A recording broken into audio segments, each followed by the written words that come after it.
Y a Dios damos también bienvenida esta mañana a quienes a través de nuestras redes nos siguen, están allí con nosotros, les bendecimos desde este lugar, les invitamos también para que nos visiten cuando usted lo tenga bien, si se pasa por Armenia, en el Quindío, aquí hay un lugar en el sur de Armenia para que nos visite y juntos alabemos y adoremos a nuestro buen Dios. Así que hemos estado estudiando el libro de los Hechos de los Apóstoles. Y precisamente este libro sí que nos habla de las maravillas del Señor en una iglesia primitiva, en una iglesia del primer siglo, de cómo se fue dando el crecimiento en el primer siglo y cómo hasta hoy el Señor sigue haciendo uso de sus maravillas para que muchos le conozcan, para que muchos vengan a sus pies y también le adoren y se asombren de todo lo que Él les puede hacer. Amén.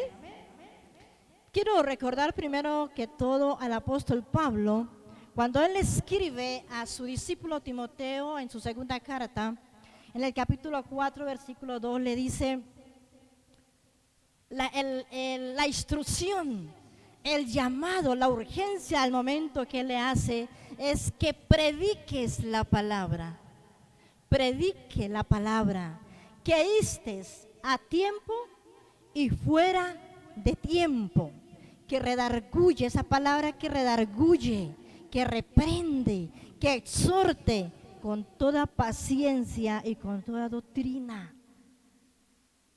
Eso quiere decir de que el apóstol está diciendo no es solamente para los miércoles, no es solamente para los viernes o los martes o los jueves o los domingos, sino que era para todos los días, a tiempo y fuera de tiempo. La palabra debía de estar siempre presente, no solamente en la vida de Timoteo, sino en la vida de todos aquellos del primer siglo que creían y que habían recibido a Jesús en sus corazones. Amén.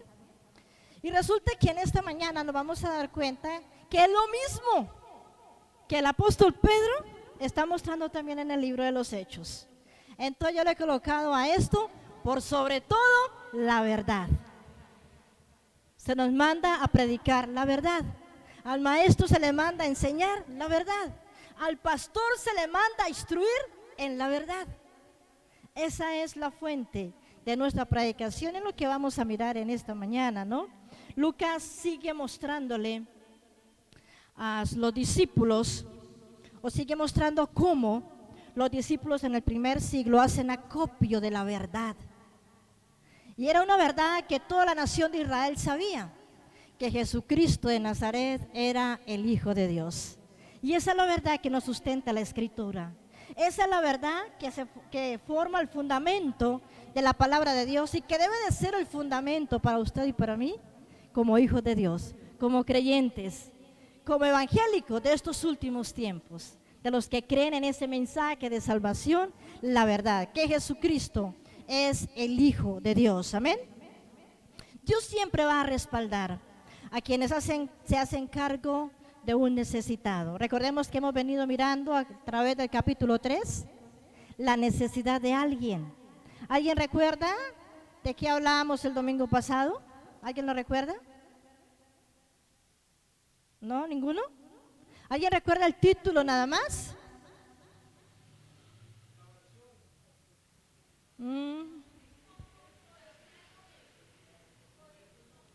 El poder de un nombre. El poder que hay en un nombre. Y ese nombre es Jesucristo de Nazaret. El poder que había en él, ¿no? El poder que hizo que los discípulos vieran un problema en un hombre que estaba sentado en una de las puertas para entrar al templo. Y era la puerta, la hermosa, ¿no? Y cómo se podía confundir la hermosura de la puerta con la necesidad de alguien que estaba al lado de esa puerta. Y en esta mañana quiero que vaya conmigo también al capítulo 3 y vamos a leer del versículo 11 al 26. Y dice la Escritura, y leemos en el nombre del Padre, del Hijo, del Espíritu Santo y con un espíritu enseñable. para recibir en esta mañana lo que Dios nos quiere hablar. Teniendo asidos tomados a Pedro y a Juan, el cojo que había sido sanado, todo el pueblo atónito concurrió a ellos al pórtico que se llama de Salomón. Viendo esto, Pedro respondió al pueblo: varones israelitas, ¿por qué os maravilláis de esto? ¿O por qué ponéis los ojos en nosotros como si por nuestro poder o piedad hubiésemos hecho andar a este? El Dios de Abraham, de Isaac y de Jacob, el Dios de nuestros padres, ha glorificado a su Hijo Jesús, a quien vosotros entregasteis y negasteis delante de Pilato, cuando éste había resuelto ponerle en libertad. Mas vosotros negasteis al santo y al justo, y pedisteis que se os diera un homicida, y mataste al autor de la vida, a quien Dios ha resucitado de los muertos, de lo cual nosotros somos testigos.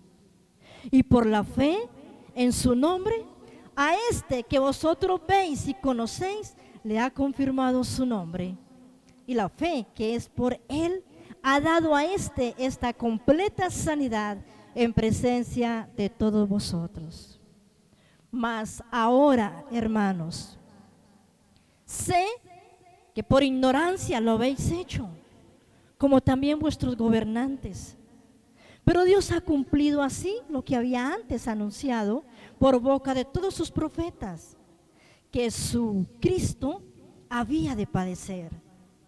Así que arrepentíos y convertíos, para que sean borrados vuestros pecados, para que venga de la presencia del Señor tiempo de refrigerio. Y Él envía a Jesucristo, que os fue antes anunciado, a quien de cierto es necesario que el cielo reciba hasta los tiempos de la restauración de todas las cosas, de que habló Dios por boca de sus santos profetas, que han sido desde tiempo antiguo. Porque Moisés dijo a los padres: el Señor vuestro Dios os levantará profeta de entre vuestros hermanos, como a mí.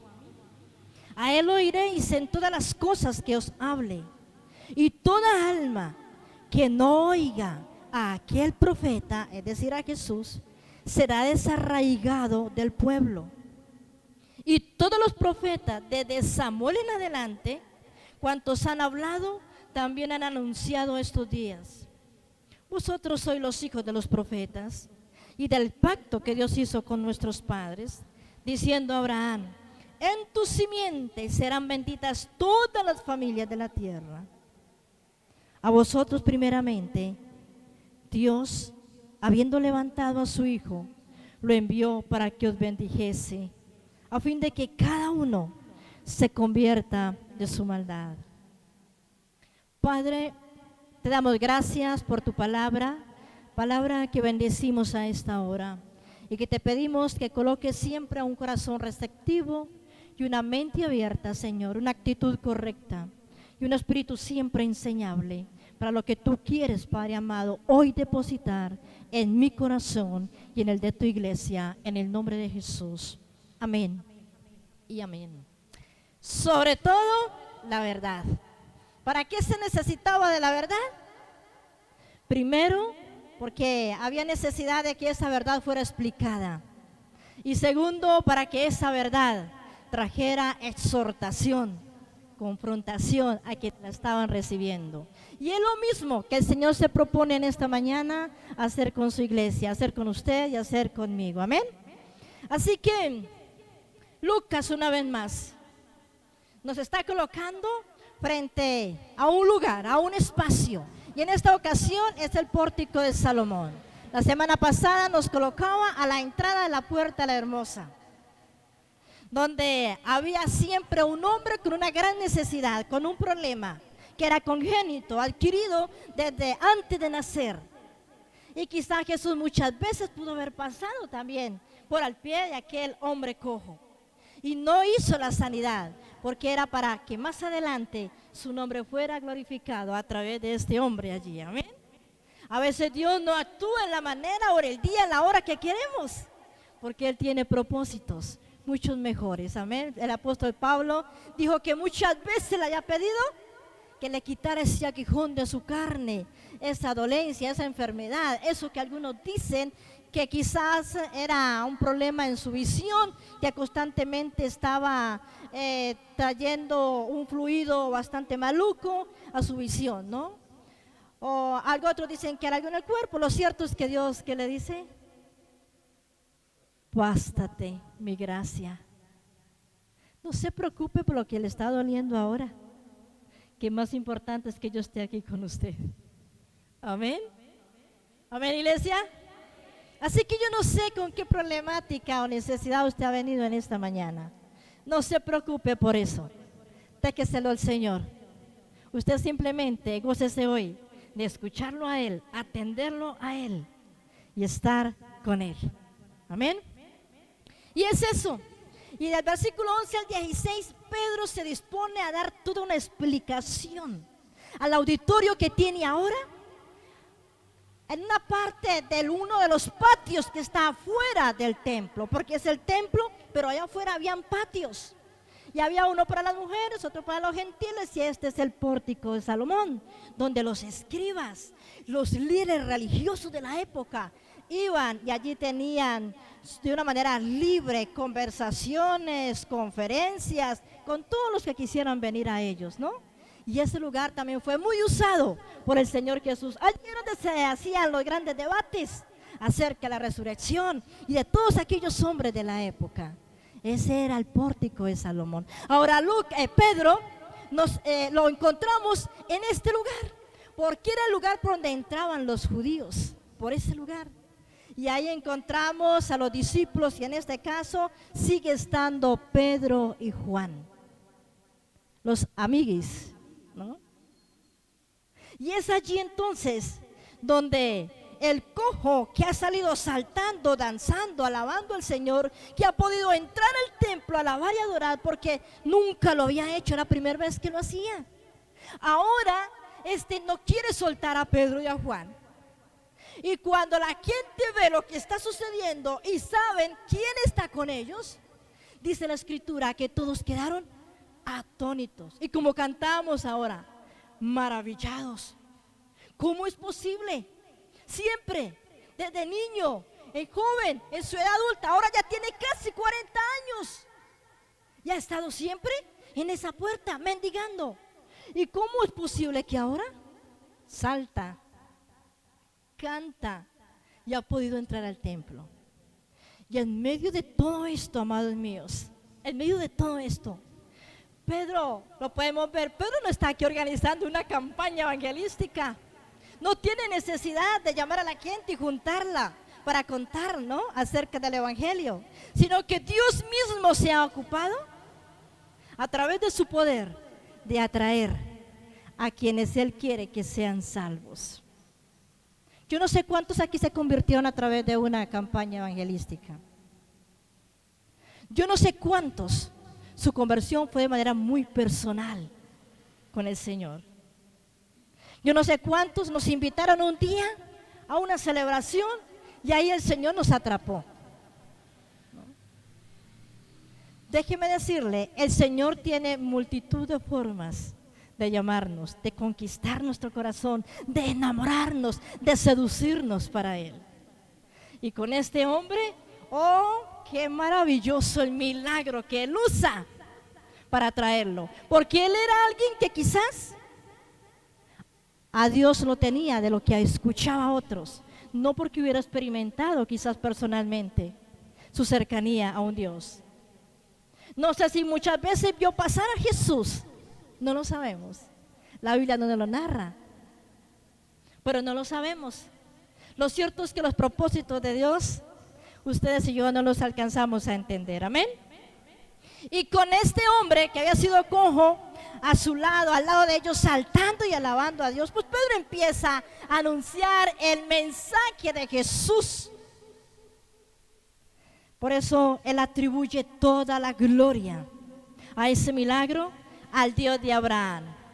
Miren, muchas veces nosotros, por el desconocer las escrituras, no podemos presentarle a otros a la persona de Jesús. Pero miren lo que hace Pedro.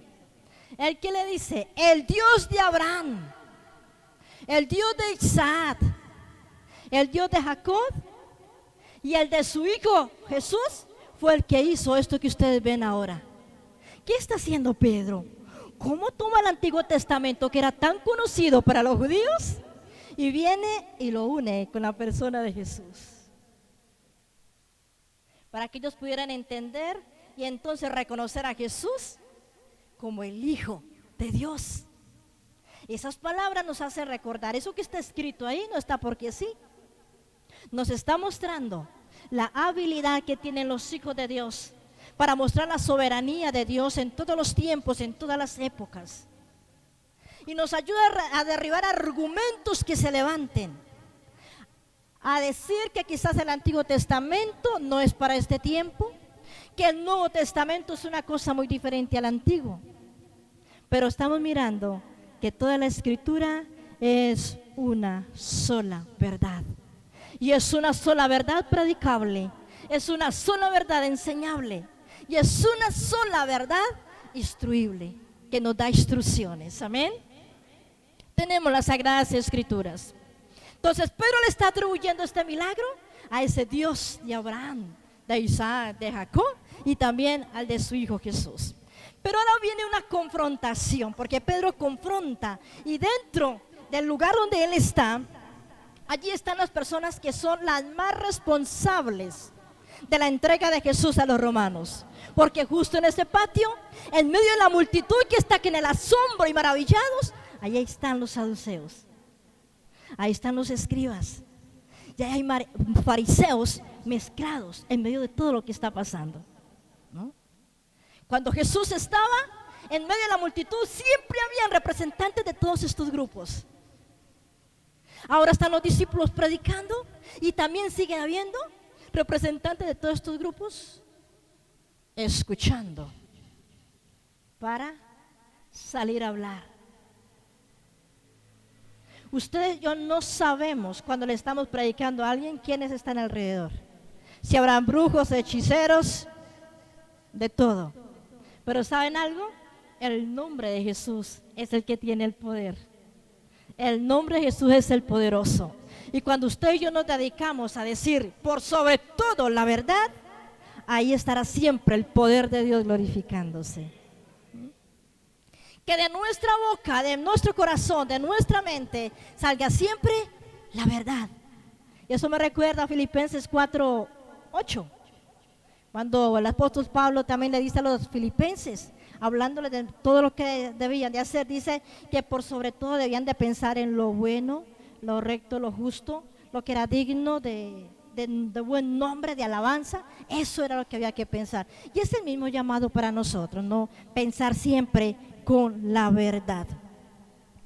Y nos encontramos entonces que les dice que ellos habían negado primero el crimen, el pecado por el cual les está confrontando. Habían negado al santo y al justo.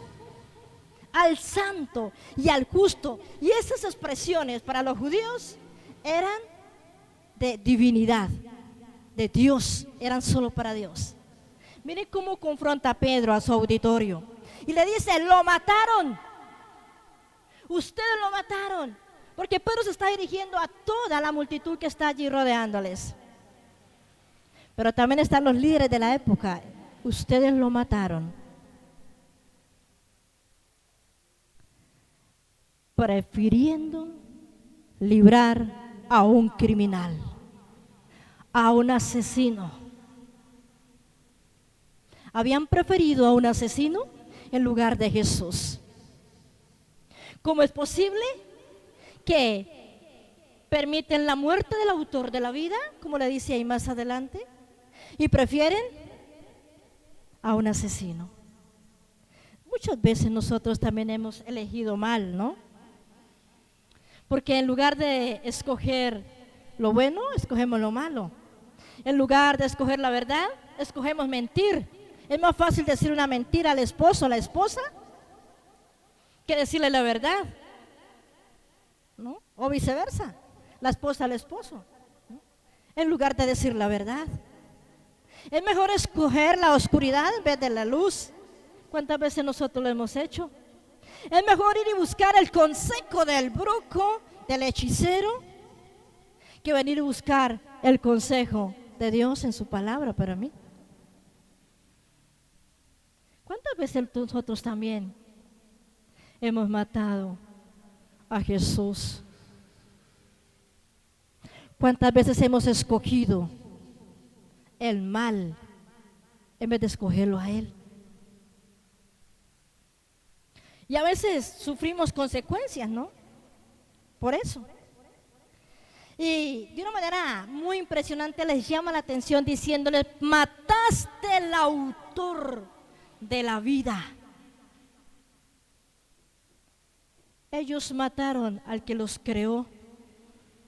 Les está diciendo que habían matado y que les había dado la vida.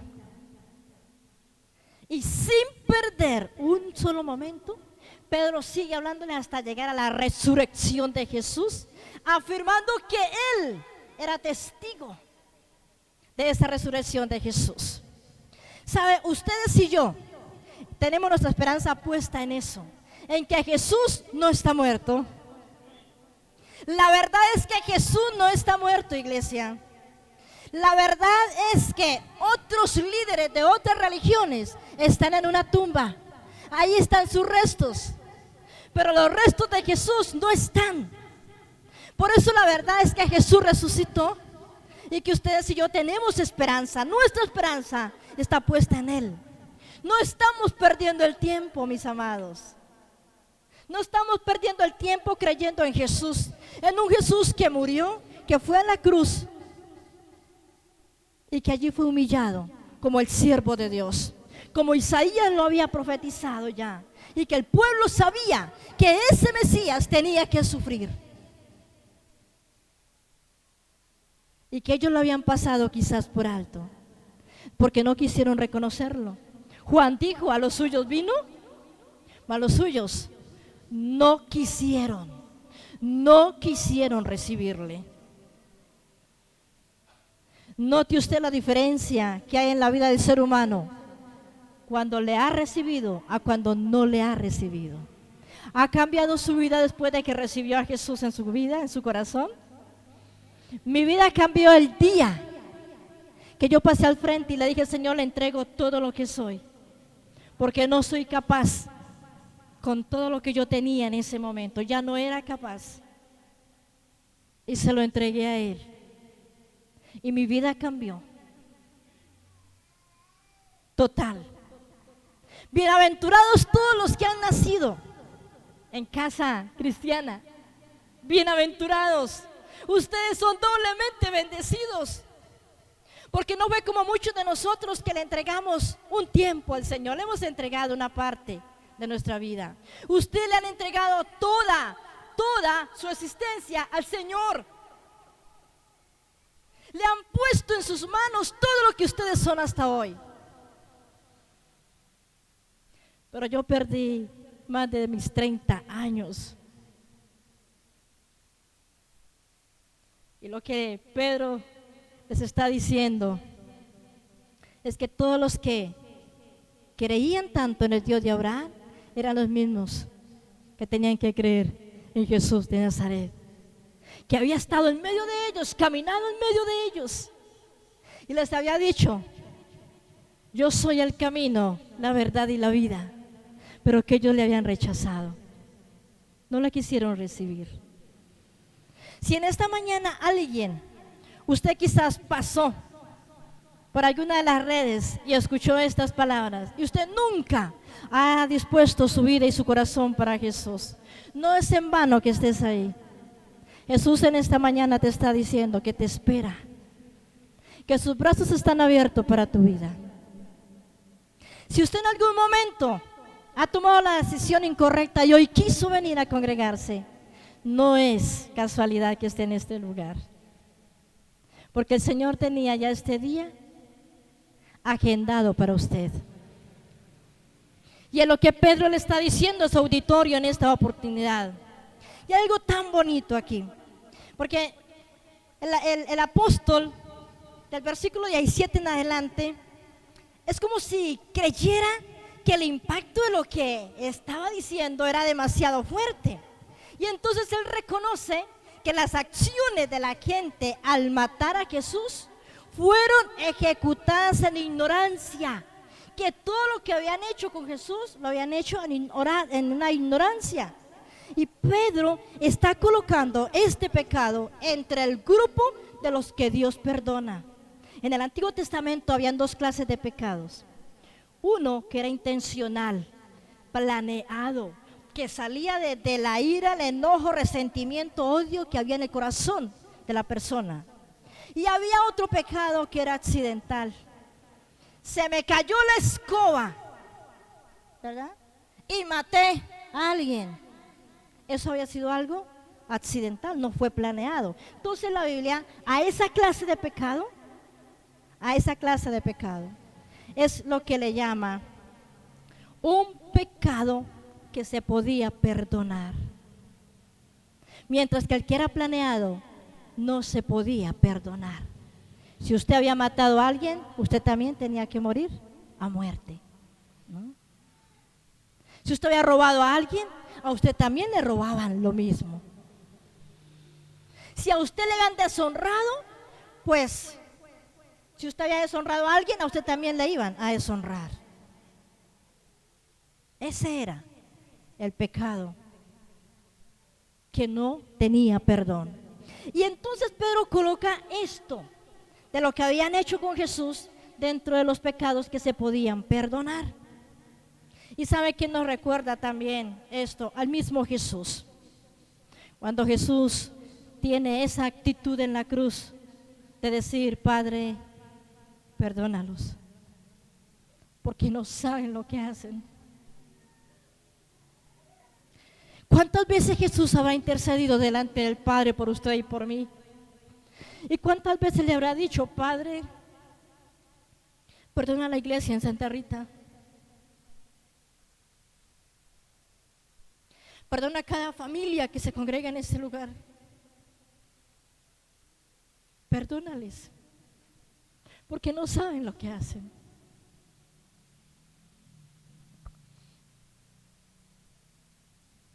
Ese es el amor, esa es la misericordia del Padre. Eso es el Evangelio. Pedro quería salvar a su auditorio.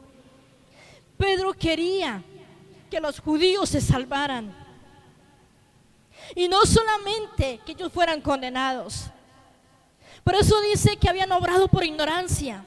Y con su acción, sin darse en cuenta con lo que habían hecho, habían contribuido a que se cumplieran las profecías que habían hablado de un Mesías sufriente. Todo lo que se había hablado desde Samuel y todos los profetas, con Jesús se había cumplido. Y el hecho de que los líderes de la época hubieran llevado a Jesús hasta la cruz era simplemente para que se cumpliera lo que ya había estado escrito. Y exhorta, la exhortación es fuerte, y les dice: arrepiéntanse, conviértanse. Y ese arrepentirse en el griego es un cambio de mentalidad. Cambien esa mentalidad que tienen. Quiten los argumentos del mundo y dejen que la verdad venga a tomar prioridad en sus pensamientos. Y ese conviértase, no vuélvanse, en el hebreo dice que es el ajuste mental que debe ser demostrado de una manera externa, con actos externos. Volvámonos con actos externos, no solamente internos. Recuerden que yo hago, yo hablo, yo pienso de lo que tengo en mi corazón, de la abundancia del corazón.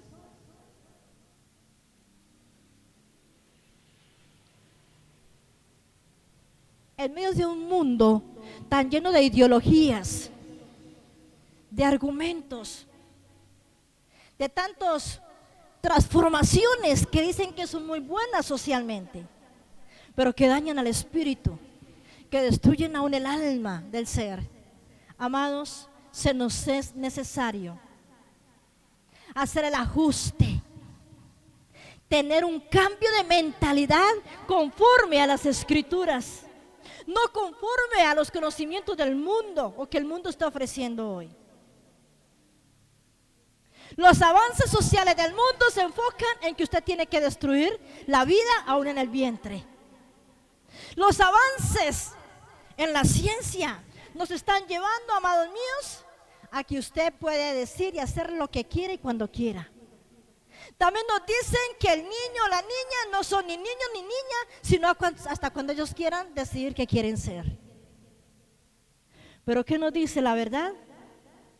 Que Él nos creó, que Él nos formó en el vientre de nuestras madres, que mi espíritu podía hablar con Él cuando yo estaba en el vientre de mi mamá. Es lo que me dice a mí la verdad, es lo que me dice a mí la Escritura, que Él solamente creó a un hombre y a una mujer. En ninguna parte me muestra otra cosa diferente. Esa es la verdad. Y miraba en estos días algo acerca de todo esto. Y hubo un hombre con otra identidad y fue al médico, ¿no? Pues haciendo que su género era diferente. Y el médico le dice: usted está enfermo de la próstata. Pero es que yo no soy un hombre, pero es que su cuerpo Dios lo creó. Hombre, eres un varón.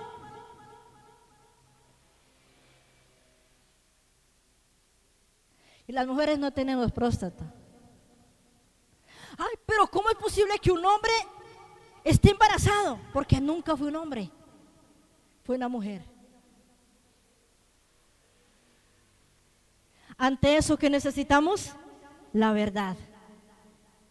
Por sobre todo lo que el mundo hoy está sacando, ustedes y yo, ¿qué tenemos? La verdad. Y esta verdad es la suprema. Esta verdad es nuestra autoridad. Y es la misma verdad de la cual Pedro le está hablando a su auditorio. Esa era la verdad para ese momento. Ellos habían matado a Jesús, pero en esta oportunidad les está diciendo que Dios les ama tanto que Él no quiere que ninguno de ellos se pierda. Y ese pecado Dios lo tomó por ignorancia, así como el pecado suyo y el mío. Cuando Él estuvo en esa cruz también fue por usted y por mí. Y Él tomó nuestro pecado como un pecado de ignorancia y nos perdonó y escribió nuestro nombre en el libro de la vida. Allí estamos escritos y debemos velar y debemos ser insistentes todos los días en la búsqueda de santidad e integridad para que nuestro nombre no sea quitado de esa lista. Y que cuando lleguemos allá, cuando seamos nombrados, podamos decir presente: aquí estoy. Hay algo que yo he analizado en la iglesia y es el desánimo espiritual en el cual estamos en declive. Hace unos 10 años atrás, invitar a una vigilia era algo poderoso. Invitar a los ayunos era algo, ¡qué delicia! Invitar a un tiempo de oración, amados, se llenaba el templo. Pero ahora solamente venimos el domingo, porque el miércoles ya no tenemos tiempo. Al miércoles estamos demasiado cansados. Al miércoles ya no. Y nos volvimos religiosos, de estar de domingo a domingo. Y muchas veces mirando el reloj constantemente, porque hoy la pastora se ha alargado demasiado. ¿Saben que esos son los tintes que la iglesia iba a empezar a vivir justo antes de la llegada de Jesús por ella? ¿Y saben por qué? Porque nuestro primer amor ha empezado a menguar. Y el enemigo permitió la pandemia para engañarnos. Ya no hay necesidad de que se congreguen. Ya no hay necesidad de que usted vaya al templo. Ahí lo tienen. Y ha empezado a trabajar de tal manera en la iglesia que duele ver a tanto creyente que estaba, que ya no está. O que muchos se han ido a sectas. Y eso angustia. Y en ustedes y en mí tiene que haber carga.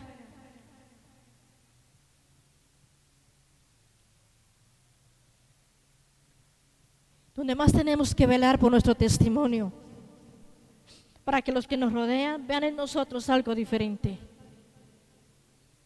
y quieran tener lo que vean en usted y lo que ven en mí.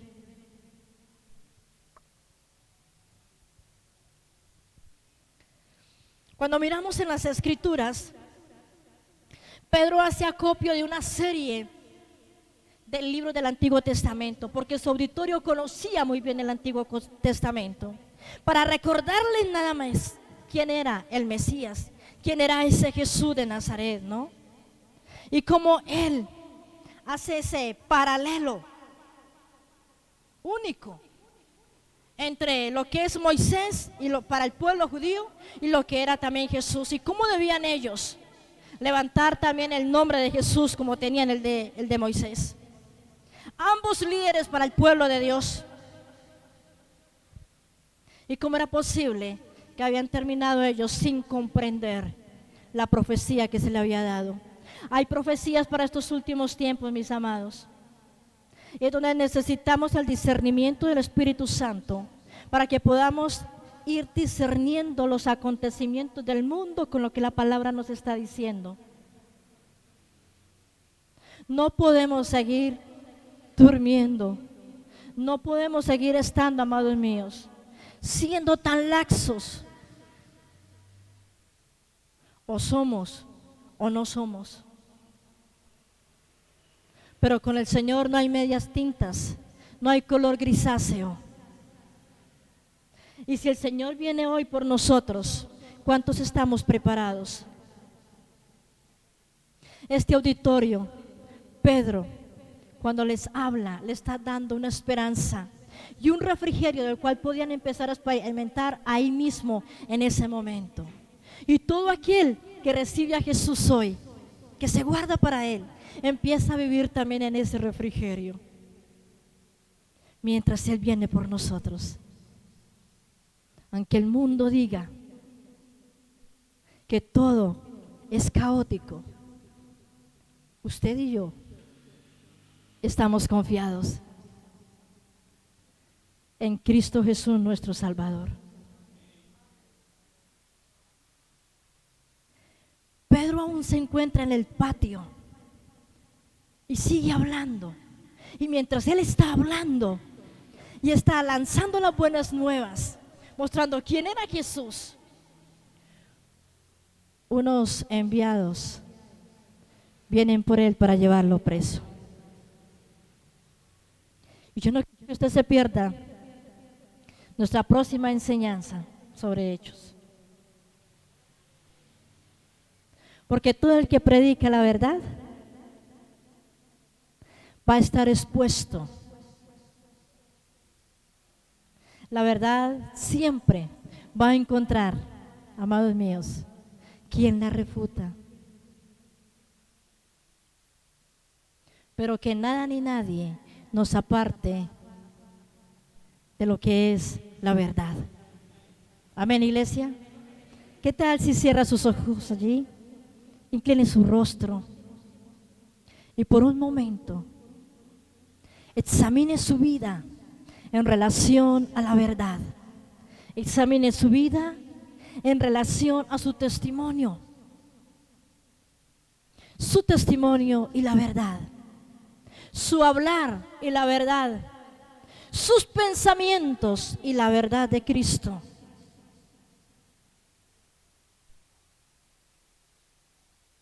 Su andar diario y la verdad. ¿Qué relación hay? ¿Encuentras un paralelo?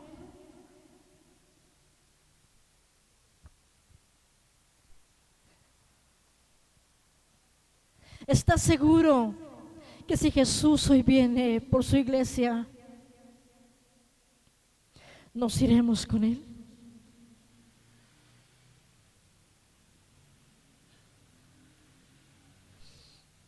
¿Todavía tiene eco en su vida las maravillas diarias del Señor? ¿Te causa maravilla el que abras tus ojos cada mañana y puedas ver el resplandor de un nuevo día? ¿O nos hemos acostumbrado tanto al mañana?